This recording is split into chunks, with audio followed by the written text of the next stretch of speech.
Hello, people. Hello. Hello? How's it going? Everyone's No. good. Everyone's good today. How are we feeling today? Just went live. We have a bit of a technical difficulties. The No. Rich cannot hear me. You can't hear me at all. Weird, because technically everything's fine. You can't hear me at all? Okay. Interesting. I can hear you on phone, Yeah, but not. it's weird. What are they doing? Can't hear you on laptop. Laptop settings? Maybe Know. something there? Can't hear you on laptop. Maybe, I don't know. Maybe try going out of the stream and go back in. Maybe try going out of the stream and go back in. I'll come out, mate. Yeah, big up, people. Big up. As you can see, we have some technical difficulties today on the agenda. Obviously, we have we're gonna talk about Bukayo Saka. Should he be dropped or not? Arteta must fix the attack. It's been a bit of an issue, quite a bit big of an issue. Let's be real with Arsenal, and there's quite a few things we must discuss. There will be lots of topics, lots of debates and everything. So smash the like button if you haven't already. Subscribe if you are new around here. And of course, people, don't forget to leave your thoughts in the live chat. We should be joining by Rich. We have some technical difficulties at the moment because he cannot hear me on this on StreamYard, which is very weird. Should not be the case. We'll see if we can sort this out somehow. We can try and sort this out, but overall, yeah, Arsenal just drew against Leverkusen in a lackluster performance, and many questions have been talked about Bukayo Saka because he had very, very shocking performance. Let's just put it that way. Saka didn't have the best of games at all, and it's been quite a bit of a trademark for Bukayo overall this season, even the previous season, to be honest. Right up till he got injured, everything was free-flowing, everything was looking great, and then after the injury, he just has not clicked. It's very evident that due to injury, he has lost a yard of pace. He's not the same. It's also on Mikel Arteta because the tactics, the style, the system is not suiting him. And now there are talks about him potentially being dropped. Ironically enough, potentially being dropped. Many fans have spoken quite loudly about this, that maybe Arsenal should start Madueke. Saka should be holding the bench or not being registered at all. Give him some rest, maybe recharge, maybe reset himself mentally or something like that. Maybe Max Dauman can play more because Max Dauman, whenever he plays, he's on it. He's on one. He arguably is our most threat. He's the biggest threat for us in the attack, no matter how you look at it. And with Madueke coming on, he also provides something different. Yes, the end product is not there. Let's be real. But at the same time, let's be real. He's causing chaos. He's helping. He's doing things, and let's see if this works this time.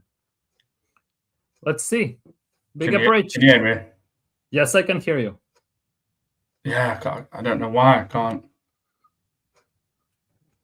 You start your show, Robbo. Yeah. Don't wait around, mate. Yeah. I don't know. You can hear me, yeah? I just can't hear you on laptop, but I can hear on phone. I don't know why. I don't know. Laptop settings, maybe something. Do you want to do it from phone to if you want to? If you want, yeah. All good. Try that then, mate. No worries. All good. But it's weird. Somehow it's not working. I don't know. It's very hard to figure this out. Technical difficulties. 21st century, and some stuff is not working. I don't know, mate. Overall, yeah. Anyways, Rich. Yeah, I know. I've got a new setup and all. I've got overall, yeah. Anyways, I've got a mic, got my desk and everything, and I just thought nothing would go wrong. Weird. Like, it should be working. I don't know whether it's StreamYard, maybe something on laptop, maybe something is not clicking, maybe the output device or something. Right. But yeah. Arsenal just drew, and obviously one of the biggest talking points, of course, Bukayo Saka. Should he be dropped? Should he maybe? Yeah, maybe, mate. Yeah, you can hear me perfect. Yeah, I can hear you fine. Yeah. But maybe Saka should be not going international duty. Maybe he should be dropped. Madueke or Dauman should start, because Saka definitely, it's not been great for the last year or so. So I wanted to know, what are your thoughts on this Saka situation? Because it's definitely a bit worrying. Let's just put it that way. Definitely, it's looking very worrying. What are your thoughts on this Saka situation? Because it's definitely a bit worrying. Let's just put it that way. It is.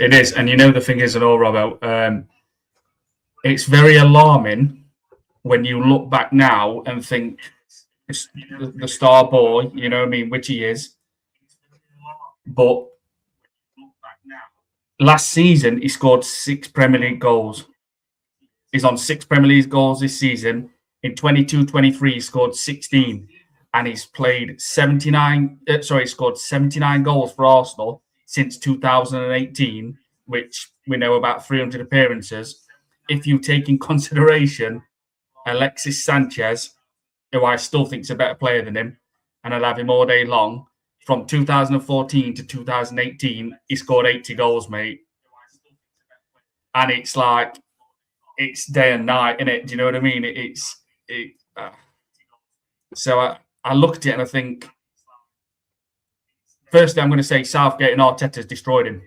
And I always use Southgate because he was playing for England, and you think, why does he need to start in this friendly? Do you know what I mean?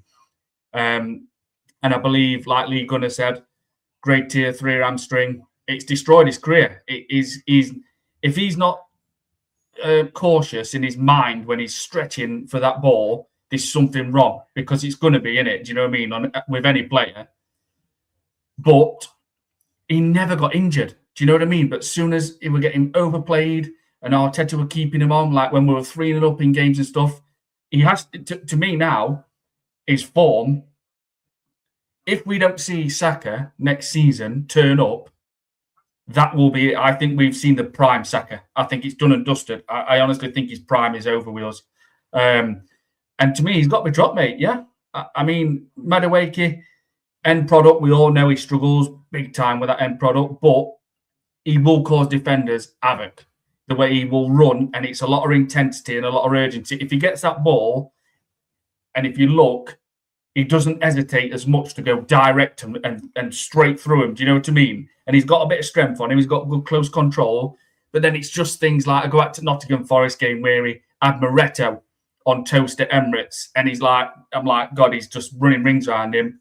And then he just chips ball in air, and Matt Sells just went, thank you.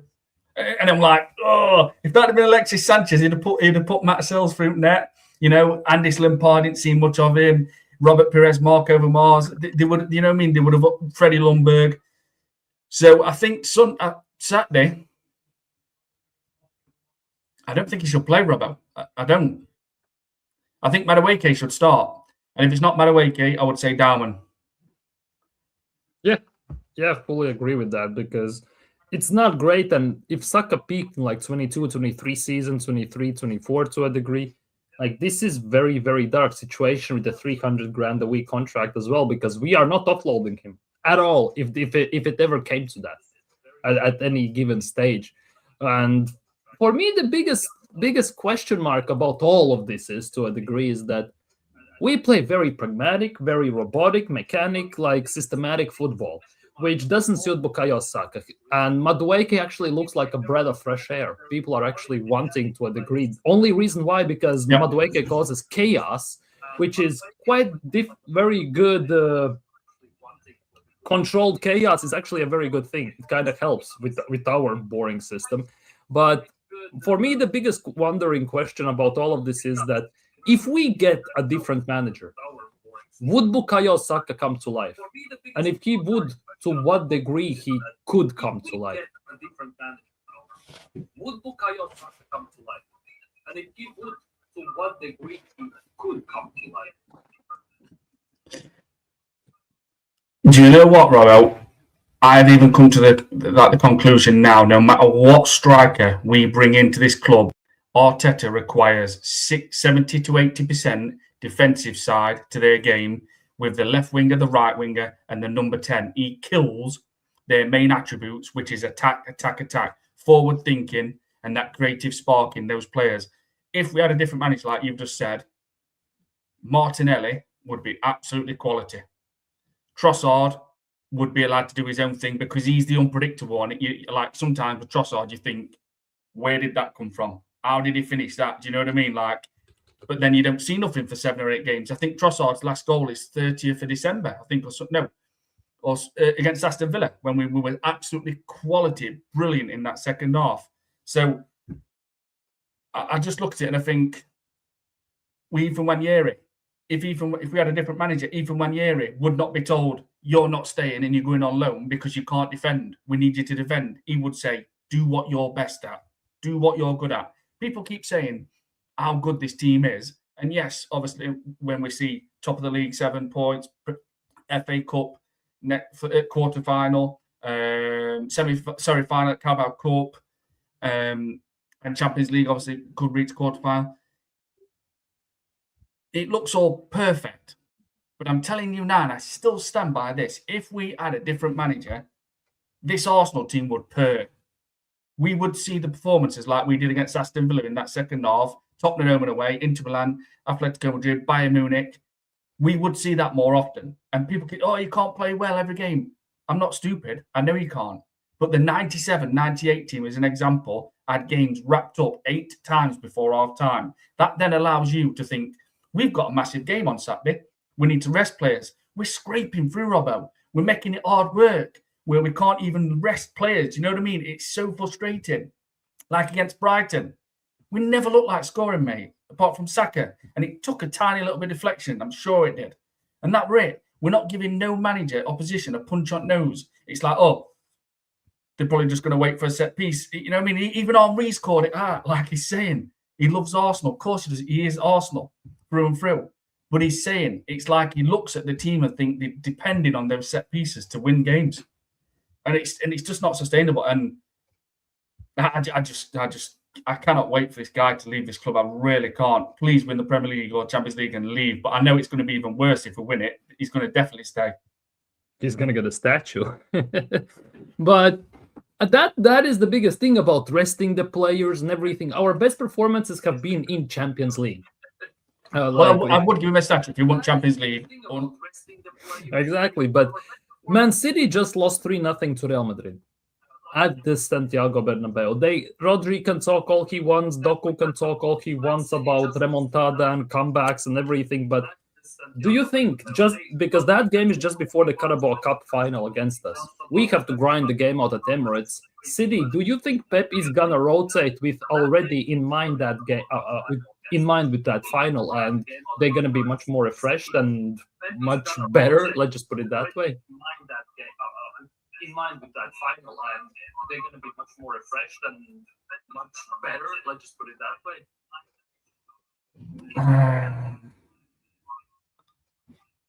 Do you know what? You just don't know with Man City. They can just be scintillating. Like they can go up a gear, like 5 gears in 5 minutes. They did it against Newcastle. Do you know what I mean? Like Newcastle were going at him. They were, they come out at blocks at him. And then next minute, as soon as Man City got a hold of the game, they were throwing everything at Newcastle, and they couldn't live with them. Do you know what I mean? They were obviously showing football everywhere. They were solid. They were organised. There was so intensity, so much urgency. So with Man City, like you'd say they're out. Do you know what I mean? Because Real Madrid will probably come to Etihad and might nick a goal, and Mbappe will probably play. But it just shows the mentality of these players, what they've got in that team, because Joe Hart seen Donnarumma last night, and Donnarumma said, "It's not over. We go again." I think, or something like that. Do you know what I mean? And it just shows the winning mentality what they've got. So if you were to look at it, does Pep think they've got a realistic chance? I mean, I think he'll want to get a trophy. Do you know what I mean? I know this sounds crazy with Man City, but they didn't win anything last season, so he'll probably want to go stronger against us, because then if they win the Carabao Cup, it might break us up there. Do you know what I mean? That the players might break mentally, and then next minute, if Man City go on to it Premier League, and imagine if they won FA Cup, you're thinking, wow, oh my God, like they've done a treble. Do you know what I mean? That's second, because Pep's the only manager anyway to ever win a Premier League, FA Cup, and a Carabao Cup in one season. And obviously he's the second to do the treble. behind Sir Alex Ferguson with the Champions League, FA Cup, and Premier League. So it's a tricky one. It is a tricky one. I mean, but the thing is, like Bayer Leverkusen, Robert. I mean, they had 7 injuries when we played them. Do you know what I mean? They had 7 injuries. Schick didn't play. He was the top scorer with 13 goals. And 23 times this season now they've gone in front against the opponent. They've took the lead. So they will come at us. They're not fear. They'll be not just turn up at Emirates to be like, let's just roll over. Let's just be intimidated by the atmosphere. Let's just give it to Arsenal. They will come at us. They might not succeed, but they will come at us. So I don't know. Like with Man City, I mean, it's tricky because I keep saying to myself, they're too strong. They're too powerful. They'll definitely beat West Ham on weekend. But I just don't know if he'll rotate. Because the thing is, if Pep rotates, that means Foden comes in. This is what I'm saying. When people, and that's another thing, and all people say, "Oh, Man City squad, it's not as good as Arsenal's." But I think there's a massive debate to be had with that because their players what have got on bench, a lot of them have won trebles for God's sake. Do you know what I mean? Johnny Stones, Foden, Diaz, Kovacic hadn't even kicked a ball this season, so. I don't know, mate. I don't think we'll beat Man City in Cup. But like what you've just said, kind of example, imagine if they get knocked out of the Champions League, they're going to be pissed off. They're going to be really pissed. They will want to make sure, right, we've won a trophy. Let's just ease it off. I know it's only been a season since we haven't won anything. So, yeah, mate, I think it could get tricky round about now till end of April. Middle April. Yeah, Leverkusen as well in Bundesliga. They have the 3rd best defensive record as well. So they are not obviously up there. They are like 6th, but they are actually doing pretty damn well there. And didn't expect an easy game, but Arsenal didn't expect Arsenal to be this bad as well. Let's be real. And with City, as looking at this, there's also a big difference. Arsenal may have bigger depth in numbers, but there's also a big difference between depth and quality depth. And no matter how much Arsenal fans want to push the agenda that we have this fantastic depth and everything, do we actually, if we compare it to City? I don't think so. Do we actually, if we compare it to City? I don't think so.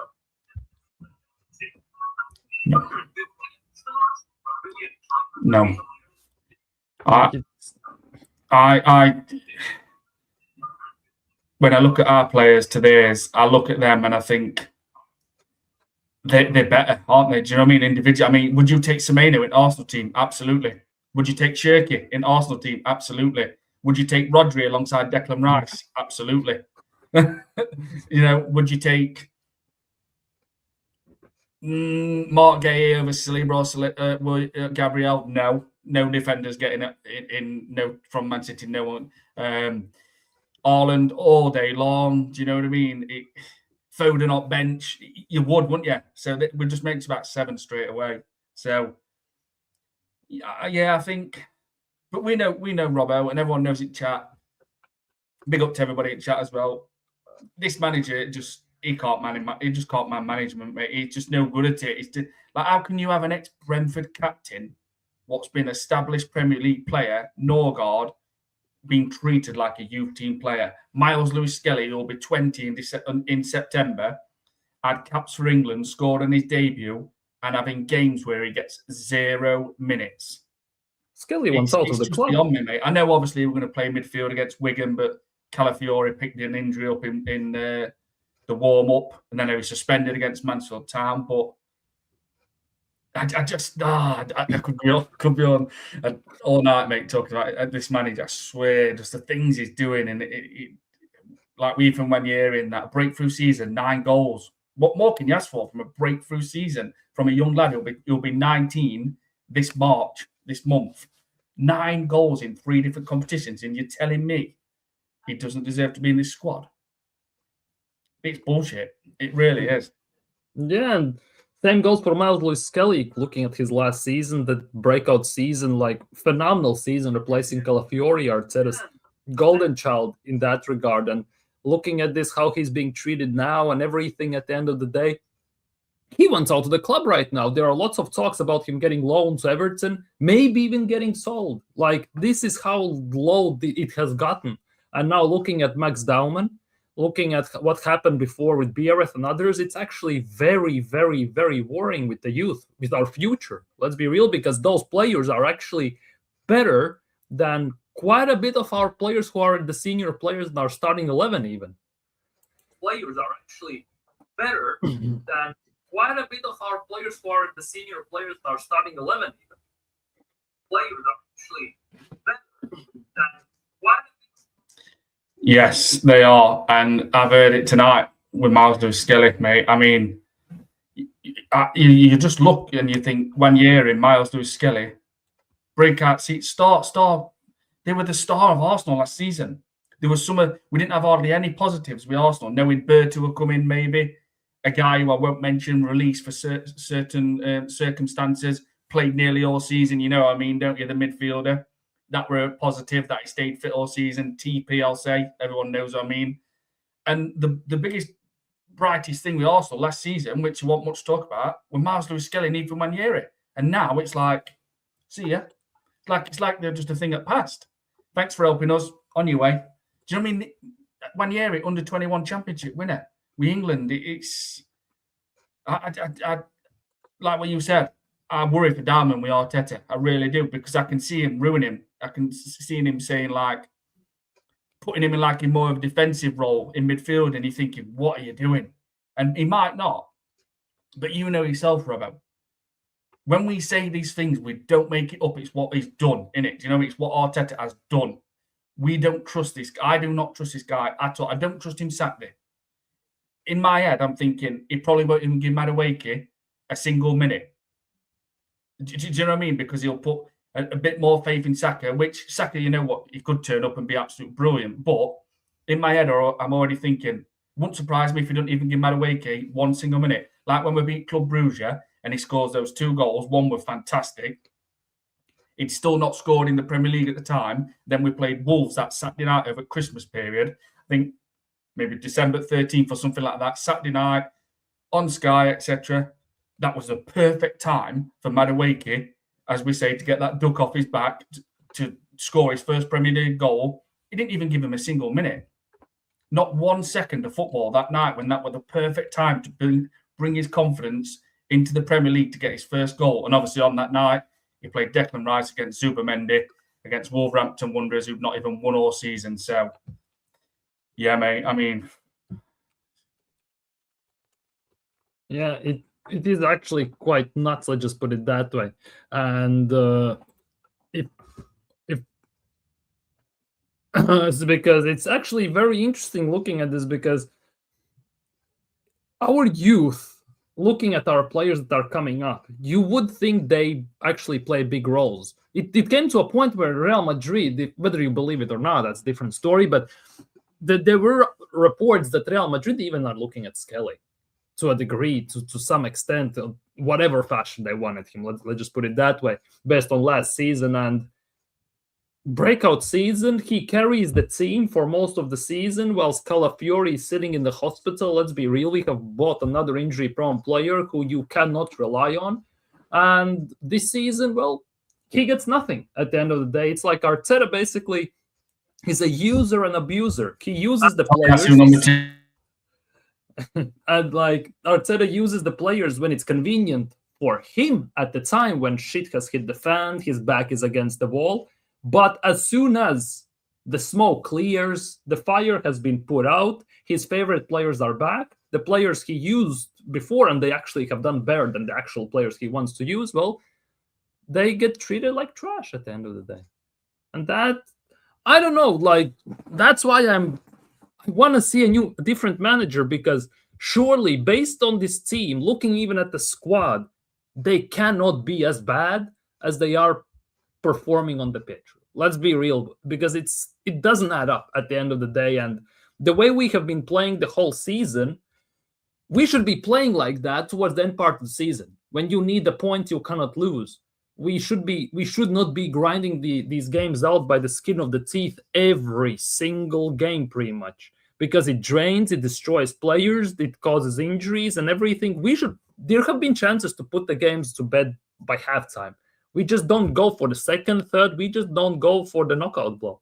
And that's one of the most frustrating things you can see, because Arsenal is in this position where we have to play 60 odd games a season. And we cannot afford to be in this meat grinder every single time, especially against teams like Port Vale, Mansfield, and all these.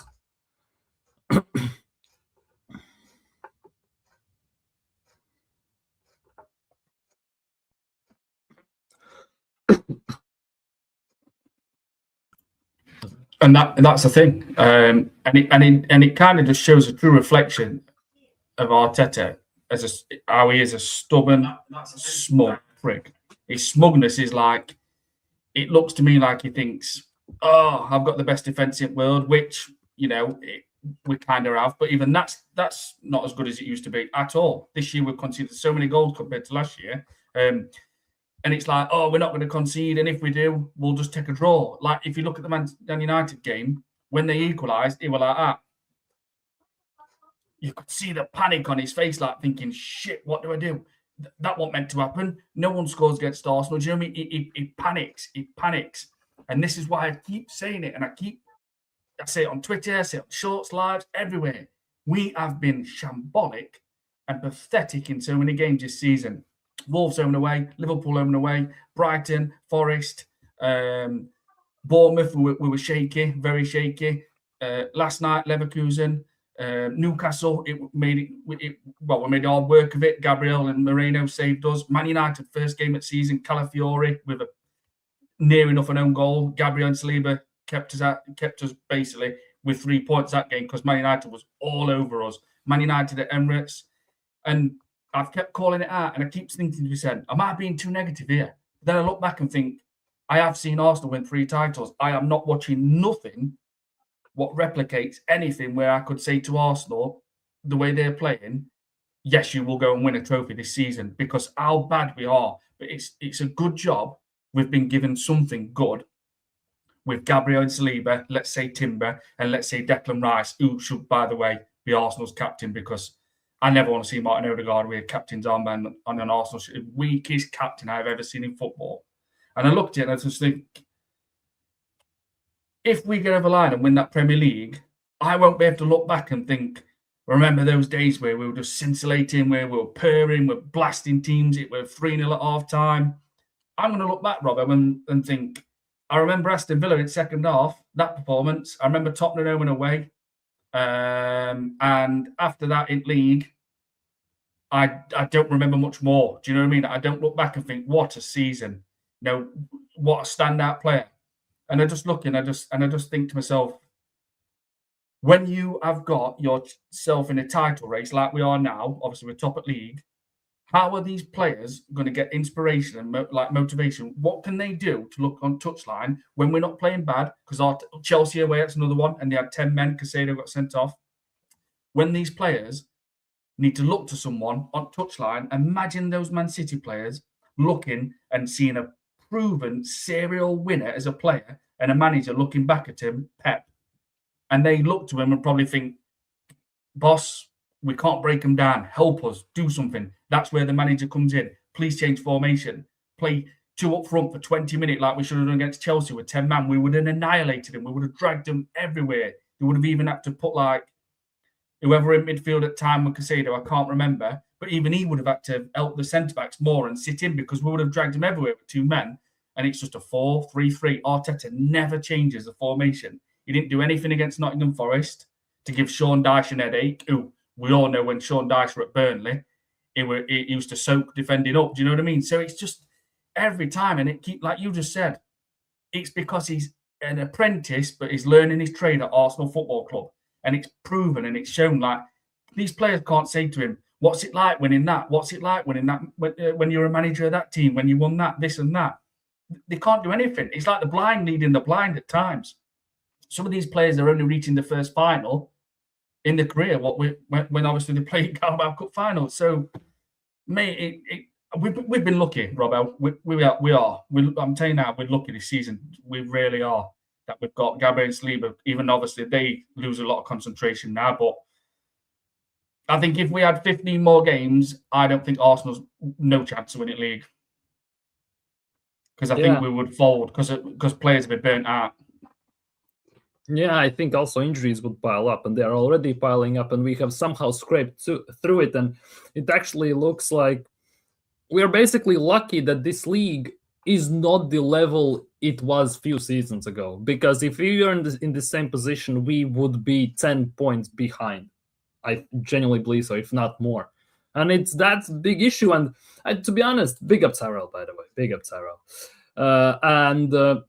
I just was thinking about this, and you talked about defense, and then I remember what Paul Scholes said, I think it was. And to be honest, I kind of agree with this on him, because if you look at the team of the season, there will be no Arsenal attackers in it.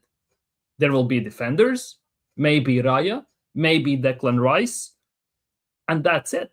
No attackers. If we win the league, team of the season is gonna consist of there's gonna be 11 of players where there is no Arsenal attackers in there, and they're gonna be defenders who actually have scored to a degree more goals than our attackers. Up front.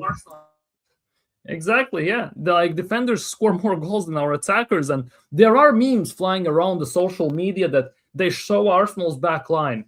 Saliba goal, Gabriel goal, Timber assist, for example, Calafiori as well, assist, all have 8.1, 7.9 ratings.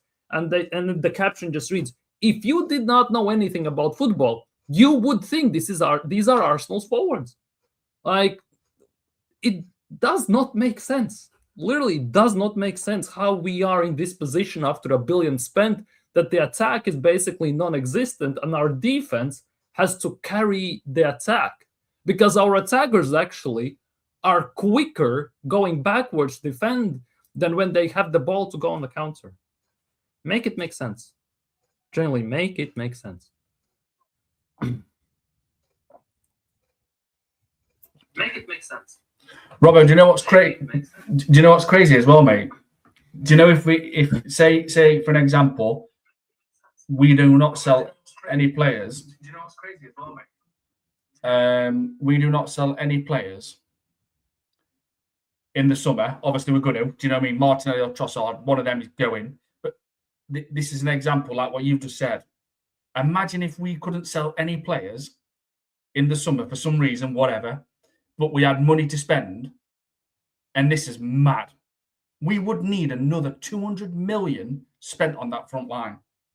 And that's because it's been neglected so many times and only been addressed, let's say, 60% in the summer. It's mad that we have to spend, because we've got to sign 2 wingers. We've got to sign 2 wingers in summer, 100%. Martinelli and Trossard are not good enough for this level. And it's a shame, because I always said I would have loved Martinelli to be an Arsenal legend. He's one of those players, he never moans since coming from I2 now in the Brazilian 3rd division at the time, about 7 million. He's never moaned, but he is not good enough. It's not to the level I want to see my winger. I want to see my winger contributing and helping that striker. Yeah, like it's actually shocking to even think about, to be honest, because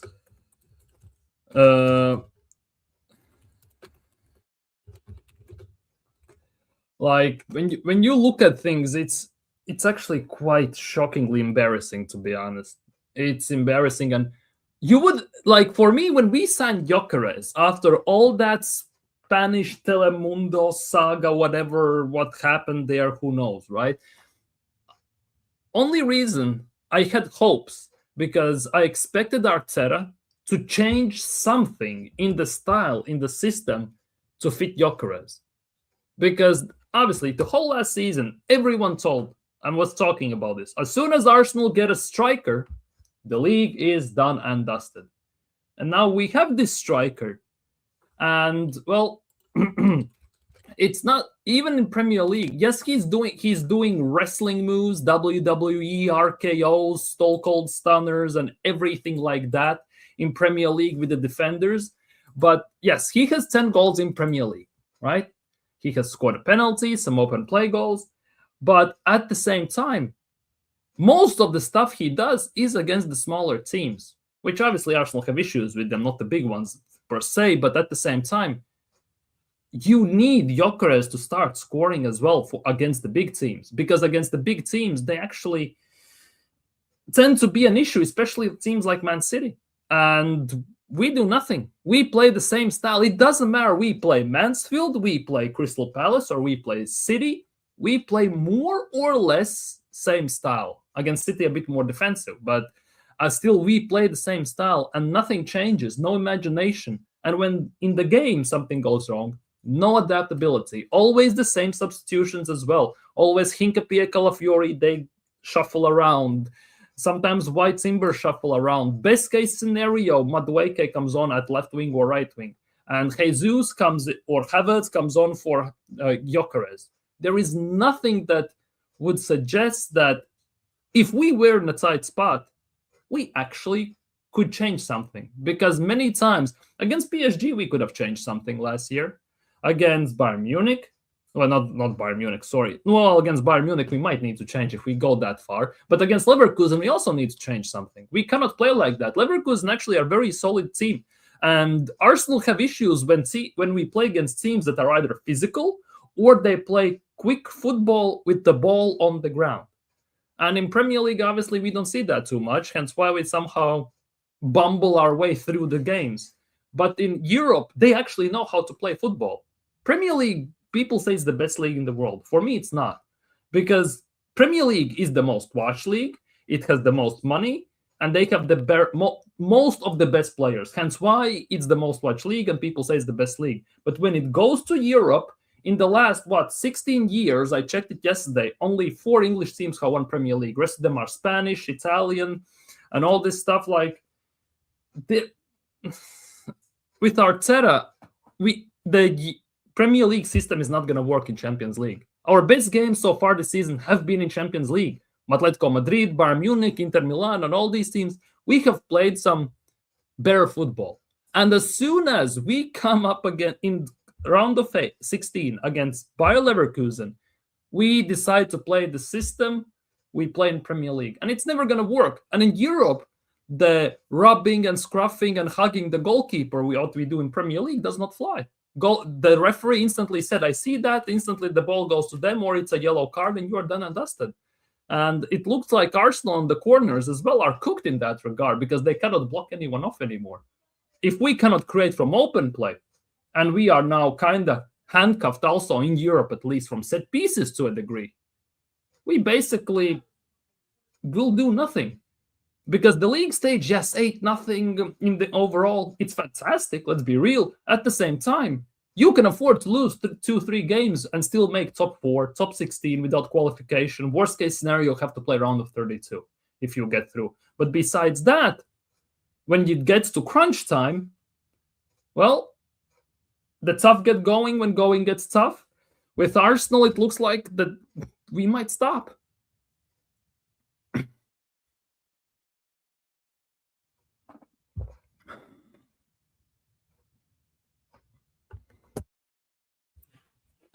Yeah, very well said there, mate. And I will say on Gyökeres, I know, and I get people's frustration. Well said there, mate. I get people's frustration, like, why people get annoyed with him, they're losing patience. But I watched him a little bit for Coventry City. I watched a few games in the Premier League when he were at Sporting Lisbon. And my personal opinion, he is a goal machine. But I get why people are frustrated with him, why they get annoyed. But I will say this. If you look back at his goal when we played Leeds at Emirates, he's running that byline. Looks like he's going into nowhere. Do you know what I mean? Either going to cross it, turn it back, or whatever. It's just going to be a dead end for him. Get tackled. And he were like, you could, obviously when he scores, his first thought, well, I ain't passing this ball. I'm running it, and I'm going to check back in and turn. And when I cut in, I am going to smash it in that bottom corner.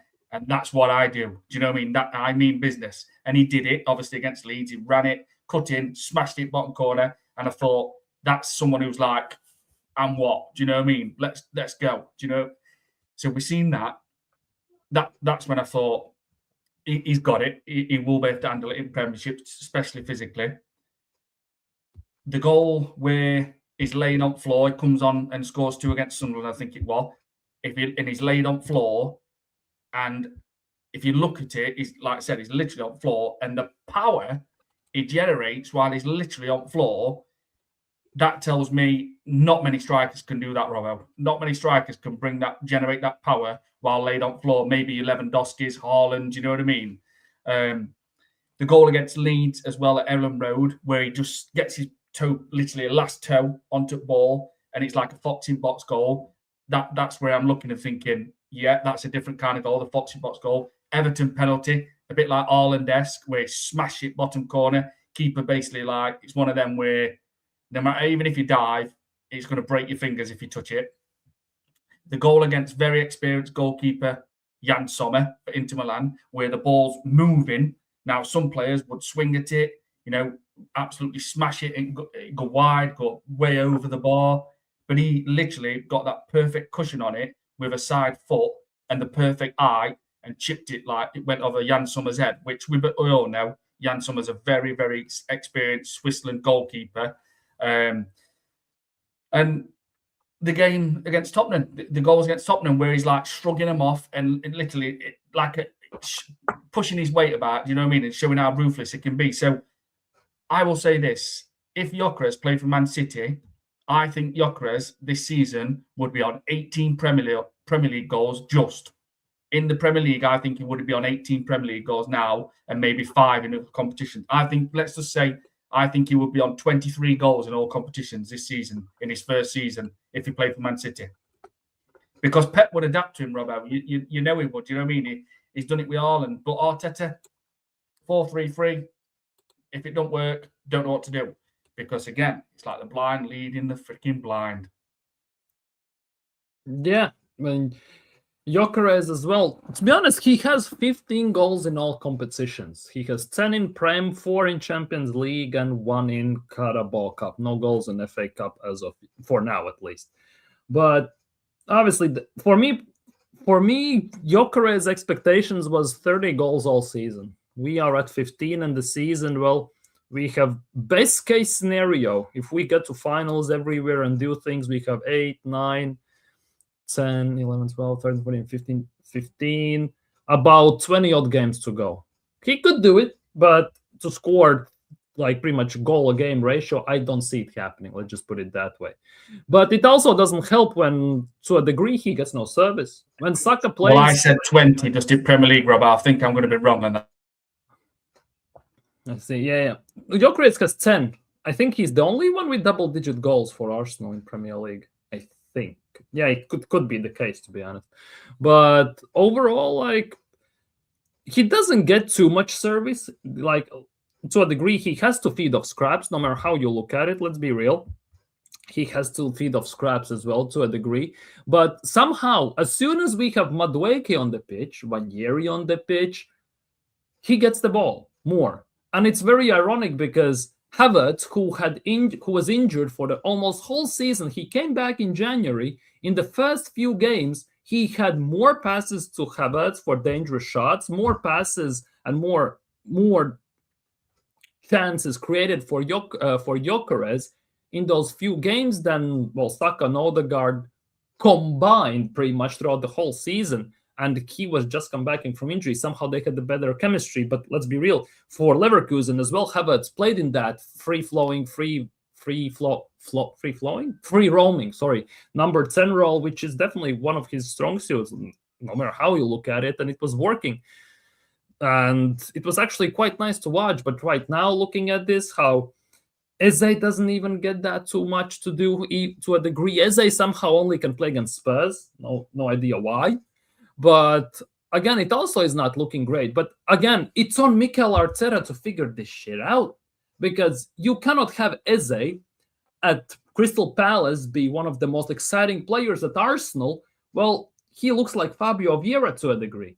And then you have Gyökeres, who scored 100 goals in 2 seasons, And then at Arsenal, he looks like Marwan Shamah. Like, it makes no sense. It is all on the manager because he needs to figure this out. He needs to sort these issues. He needs to find the solutions. And very evident that the light bulb for him is not working.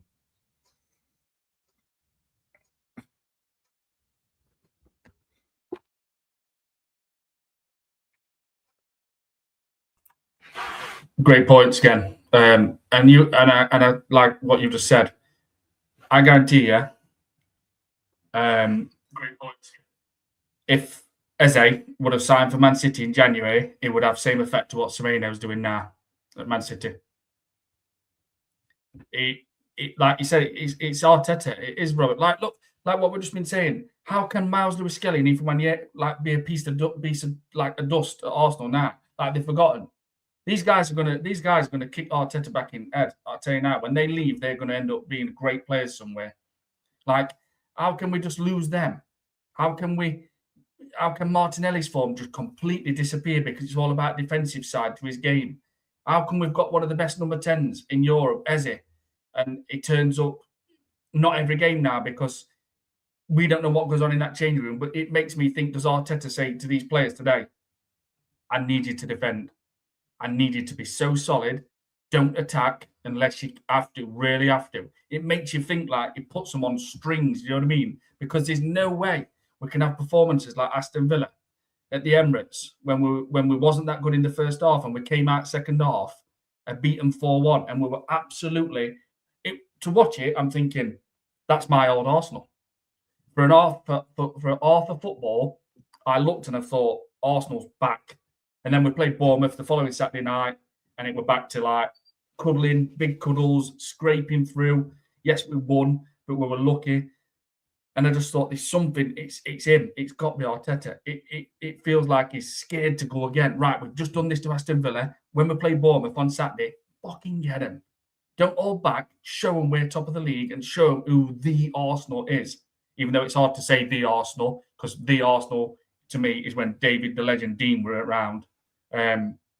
So it is. It's the manager. I've said it so many times. He is the biggest problem at this club. But these obsessed Arteta fans will tell you he's the Don. He's a saviour. I mean, well, I'm not going into it because I know a lot about David Dean. But if it weren't for David Dean, we would not be in this position at all financially. Nowhere near. Yeah, and yeah, big up David Dean. Big up David Dean.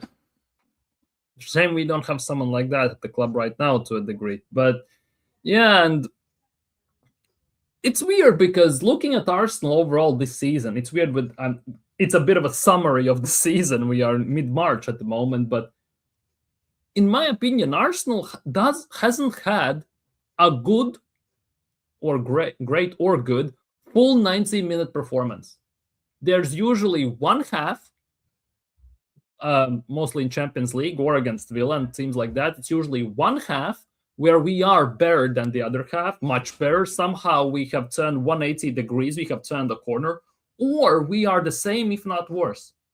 We are not consistent. And of course, the infamous thing we always do, we score a goal, we sit back, and in the last 10-15 minutes, if we have one goal lead, we cannot see the game out. We park the bus and we just kick it long, give them back the ball and see what happens, invite them back again and in the attack. And in the end, it cost us against Sunderland. It has cost us against Crystal Palace. It has cost us multiple times. And you think that Arteta would learn by now, but it's always the same old. And it's 7 years, almost 6.5 years in charge, and still the same mistakes, still the same issues. And that now begs the question, will he ever learn? Because to make the same mistakes for 6.5 years, it is not an accident. He is not a rookie on the job anymore. It's by choice. No matter how much he says he watches game tape and everything, it's at the moment by choice. Because he also says in the interview, I don't know why we sit back. I tell my players to attack, but they still sit back. That cannot be true, in my opinion, because the way these players speak about this manager, either they are not listening to him on purpose, or he actually is telling them to sit back. Because I don't know an attacker, a winger, a striker, a 10 who does not want to score goals. But these players play like they're allergic to scoring goals. As I said, they're faster tracking back defensively than actually going forwards on counters. We have the best defensive left winger in the world in Gabriel Martinelli. 180 grand a week. Where does that also make any sense whatsoever?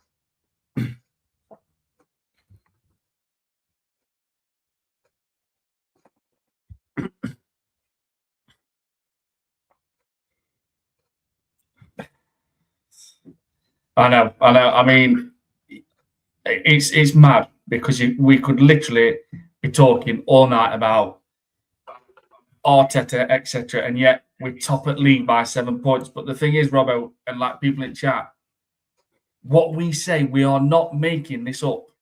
We are saying what, like you've just said it as well. And I said this, I literally said this against Bayer Leverkusen at half time.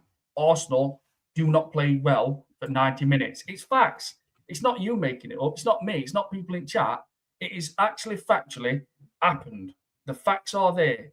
What you see, anyone who says, well, you don't know what you talk about, you're talking negative, all this bullshit. We have not played great for 90 minutes once this season. It's been, right, we've come out of blocks after 20 minutes, but that's not 90 minutes. Do you know what I mean? It's not like we've gone from minute 1 and killed the game off by 35 minutes. No. So I look and I think, freaking hell, we're lucky. If we go and win this Premier League, it is really lucky. And what I will say as well, if we don't win this Premier League or Champions League, and I'm sure people agree, we ain't seen Gabriel and Saliba. One of them's off. What they've made it clear. William Saliba and William Saliba said it. Yes, we're best centre back pair in the world, but we need to win things to be classed as the best centre back pair in the world. So Saliba's basically saying he wants trophies and he wants them now. Declan Rice made it clear when he first signed for us. There's no excuses no more. We have to win a trophy. He's only reaching his first final since he signed for us. But if you tell these to mention, you're talking negative to all these Tom Canton, Igal, Rory talks bollocks, Edward Wigan. Oh, you don't know what you're talking about because they think nothing's going to happen. They think there's no big problems like on the horizon or anything. Do you know what I mean? But all it'll take is if we don't win the Premier League or Champions League, we're in big shit. We're in big trouble because 100% William Saliba will not stay at Arsenal another season if we do not win a Premier League or Champions League. Why should they keep going on international duty with a teammate saying, oh, yeah, bro, it's brilliant winning a La Liga, or a Liga or a Premier League, or it's brilliant winning a Champions League. What can they say? Oh, we played in a final, but we lost, and that rate for the season. So that's where I'm at. I keep saying it. I got it. I said in summer, William Saliba will leave. I got that wrong. But if we don't win the Premier League or Champions League, we are going to lose, I would say, 2 big players in summer. I don't know. I don't think it'll be Gabriel and Saliba, but do you think they'll want to leave together? I don't think they'll want to be broken up. If they could play for the same team, let's say, I don't know how this will work because it'll cost 200 million probably plus for both of them. But if someone offered 220 million for both for Gabriel and Saliba and they turned around and said they want out, they would carry on playing in team together, whoever they go to, wouldn't they? You can imagine Marc Overmars and Petit from 97 being at Arsenal, both left to go to Barcelona in 2000. And they're legends in 3 years. So you could see that. If someone came up with massive cash, I don't know how they would. Gabriel and Saliba would actually want to carry on playing together, no matter which team it's for.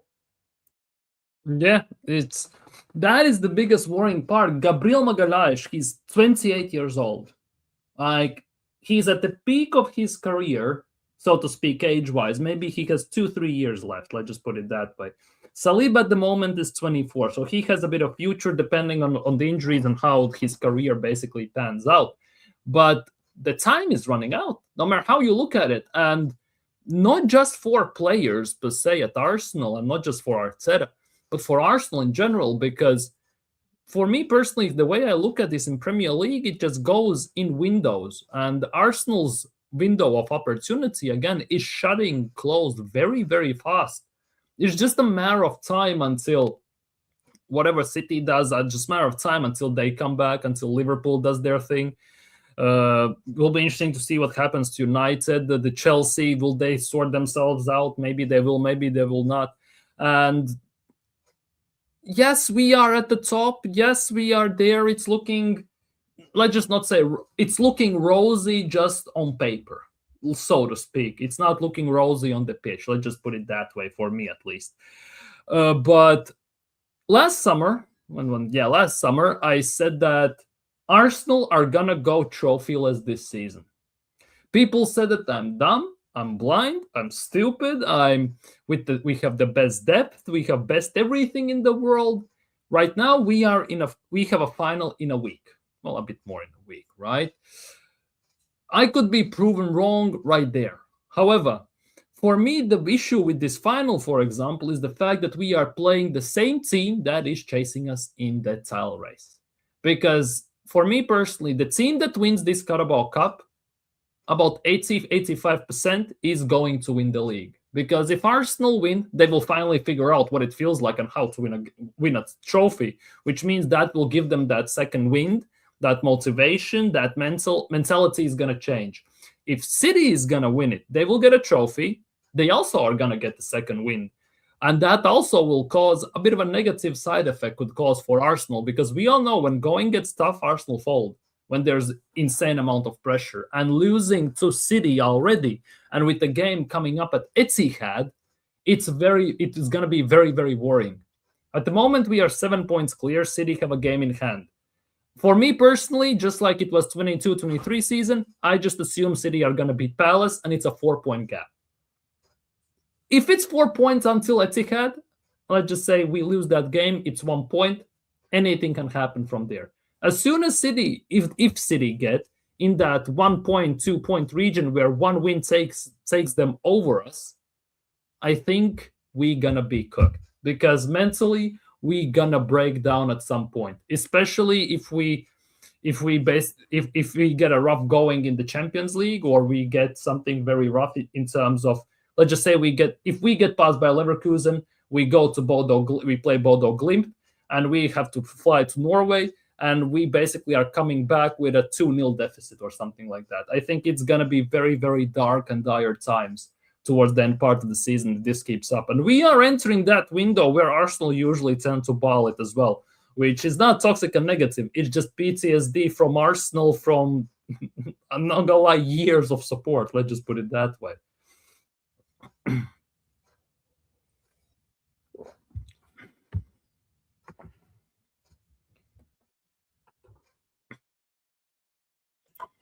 Yeah, absolutely facts. And that's the thing I always say as well with Man City. They catch you, you don't catch them, kind of thing. Once they get hold of you, that's it. They just don't fold. I know the different Man City. We know that, and they are. And the defence is just not as good as it used to be. They don't have a Diaz of 3 years ago. Mark Gay's tightened up a little bit.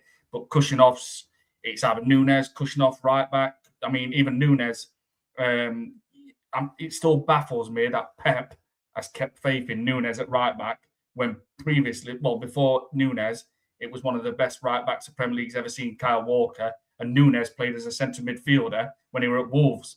So I'm really baffled why he's kept faith with that. So they're not the City of old, and they do leak goals, and they get a pounding. They actually do get smashed. You know what I mean? And it's fact. But it's when they turn up, there's no stopping them. Like against Newcastle, Newcastle looked like they were running them a little bit, and it was just like, right, had enough of this.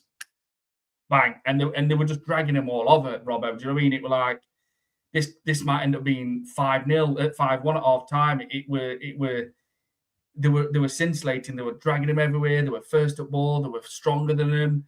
The slide tackles were met perfect. Everything. And you just thought, looking at City now, they look like the top of Premier League right now. But there's always a shit performance in them. And he's seen it last night. And Real Madrid's not been on the best form, even though they're second.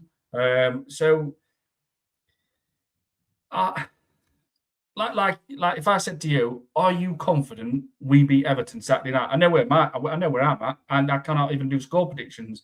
And Dockside Guna, big up to him, he got one out of me against Bayer Leverkusen. And I said, it depends what we turn up. Do we play like we did against Wolves home and away, all the other games? Or if we play like we did against Aston Villa in the second half, we will run all over Leverkusen. But I gave a prediction and I said 2-0 because I was thinking, we might just turn up. Do you know what I mean? And we didn't turn up. So for predictions, I struggle. And I'm not confident against Everton Saturday. I'm not just saying it. No, I'm not confident against anyone, Robbo, because I don't know what's going to turn up. And David Moyes knows how to do a number on Arteta, 100%. Yeah, it's going to be a rough one because Everton are very well coached. They're very well drilled. They're physical. They're tough. They know how to defend set pieces as well. They have very good defenders in that regard. It's going to be another one of those games. Unless we do something unique, unless Madueke or Dalman start, for example, at right wing and there is some magic, it's gonna be rough, to say the least. It's definitely gonna be one of those, like, we basically have to take game by game no matter how you look at it, because if we start to look too far ahead, we will basically get caught from a blind side by something that's happening currently, and we cannot afford to do that. Every game is a final, no matter if it is a final or not, and if we drop points, if we lose, it could damage us long term. Let's just put it that way. But yeah, I think on that note, we're gonna end today's stream. Big up, Rich. Shout your thing out, by the way. What you have coming up, what you have planned for streams. You're doing morning streams, I see right now. Shout your thing, shout your channel. What do you have in plans for your channel in near future?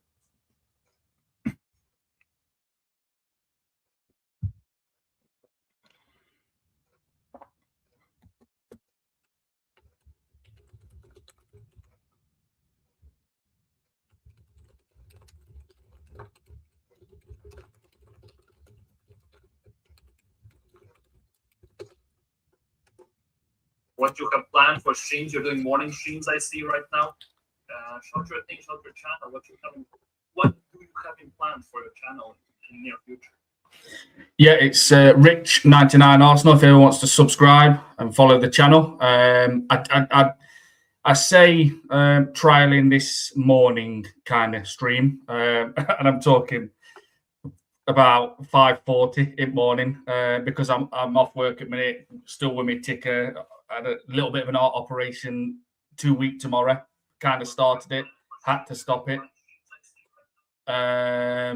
So I've got to obviously be careful. I'm off work for a while. But yeah, it's a bit sporadic. I jump on when I feel like, you know what I mean? Sometimes I'll do a night time and then early morning. I trialed it this morning about 5:30. I think it was 5:45, 5:40. It worked out okay. But yeah, Rich99 Arsenal. If we like me and like Robbo and probably people in the chat, we just want this manager out, can't stand him, and we just want to see Arsenal playing the best football and winning trophies, which people think, these obsessed Arteta fans, is just not manageable. It doesn't exist, but it does exist. And big up to everybody in the chat as well. Hope everybody's good. Robbo, absolute pleasure again, my guy. Thank you for letting me join with you. I don't know what's happening with Mike. I've even got a road mic now. Like, I've got a mic, got desk, got my chair. But I don't know why it's not playing ball, because I can't hear you, but you can hear me okay. Is it? Yeah. Yeah, and now I can hear you fine. It's just I don't know why it didn't pick up the sound. It's weird. Maybe something in settings needs to be adjusted or what. I genuinely have no idea. Can't see it from your end, obviously. But yeah, people, it's been a pleasure to have you on, Rich. People, don't forget to subscribe to Rich. Here's his link. His name is also in the title, so go click it if you haven't already. Like the stream, subscribe if you're new, and see you guys very, very, very soon. Peace out, people. Have a nice evening.